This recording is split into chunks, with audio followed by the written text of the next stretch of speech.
BJP में शामिल होने पर पहली बार विधायक आशीष शर्मा का हमीरपुर के प्रवेश द्वार उखली में जोरदार स्वागत किया गया। वहीं विधानसभा स्पीकर की ओर से इस्तीफे को अभी तक मंजूरी नहीं किए जाने पर आशीष शर्मा ने कहा कि कांग्रेस सरकार को डर है कि 6 सीटें कांग्रेस हार रही है और अगर लोकसभा के साथ विधानसभा चुनाव होती हैं तो वो भी हार जाएगी। साथ ही आशीष शर्मा ने दावा किया कि प्रदेश में सरकार वेंटिलेटर पर चली हुई है और बौखलाहट में हमारे इस्तीफे को मंजूर नहीं किया जा रहा।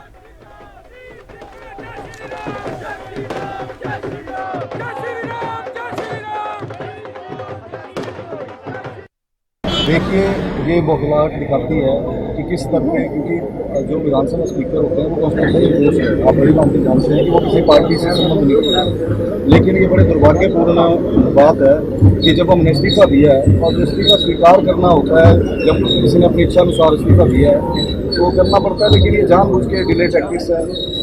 सरकार की, कांग्रेस सरकार की, ताकि जो चुनाव हैं वो साथ में ना हो, क्योंकि इनको डर है कि 6 सीटें ये हार रहे हैं। जो इन्होंने ऑलरेडी जहाँ पे कैंडिडेट दिए हैं भाजपा ने 6 की 6 सीटें हार रहे हैं, और ये 3 जो इंडिपेंडेंट है जिन्होंने इस्तीफा दिया है, इनको डर है कि अगर साथ में लोकसभा के साथ चुनाव हुए तो ये सीटें भी इनकी हाथ से चली जाएंगी। लेकिन मैं एक बात निश्चित रूप से बोलना चाहूँगा, चाहे चुनाव अभी हो चाहे चुनाव लोकसभा के बाद हो, ये तीनों सीटें भी और ये 6 सीटें भी भाजपा ही जीतेगी। और प्रदेश में जो ये सरकार वेंटिलेटर पे चली हुई है, ये मुख्यमंत्री जी की बौखलाहट है। ना तो अगर उन्होंने विकास के कार्य किए होते अपने ज़िले में तो मुझे लगता है कि उनको तो अगले दिन ही हमारा जो इस्तीफा है वो मंजूर करना चाहिए था, ताकि हम चुनाव में जाते और वो भी लोगों की जनता में जाते, क्योंकि लोक अदालत सबसे ऊपर है लोकतंत्र में, और लोगों के बीच में जाते और अपना जो भी मैंडेट है जो स्वीकार लोग जो भी अगर करते वो उन्हें मंजूर होना चाहिए था। वहीं कांग्रेस की ओर से विधायकों पर खरीद फरोख्त के आरोपों पर विधायक आशीष शर्मा ने कहा कि हमें खरीद फरोख्त की राजनीति नहीं आती है और प्रदेश में इस तरह की राजनीति नहीं की जाती है। हमीरपुर की जनता सब कुछ जानती है कि मैं कैसा हूं। साथ ही उन्होंने कहा कि राज्यसभा के उम्मीदवार को वोट डालना अपना संवैधानिक अधिकार रहा है और मनु सिंघवी को वोट डालने के लिए अंतरात्मा नहीं मान रही थी।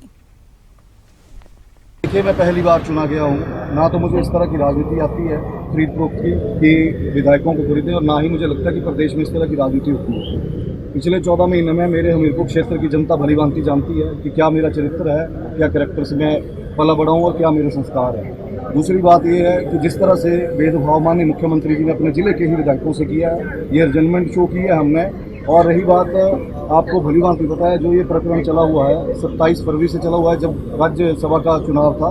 और मैं इंडिपेंडेंट कैंडिडेट हूँ, मेरा अपना अधिकार है, मैं किसी को भी वोट डाल सकता हूँ। जब मैंने वोट डाल दिया भाजपा के कैंडिडेट को जो कि हिमाचल से थे और कांग्रेस के कैंडिडेट को वोट नहीं डाला, क्योंकि आपको भी पता है कि चाहे वो राम मंदिर के खिलाफ जिन्होंने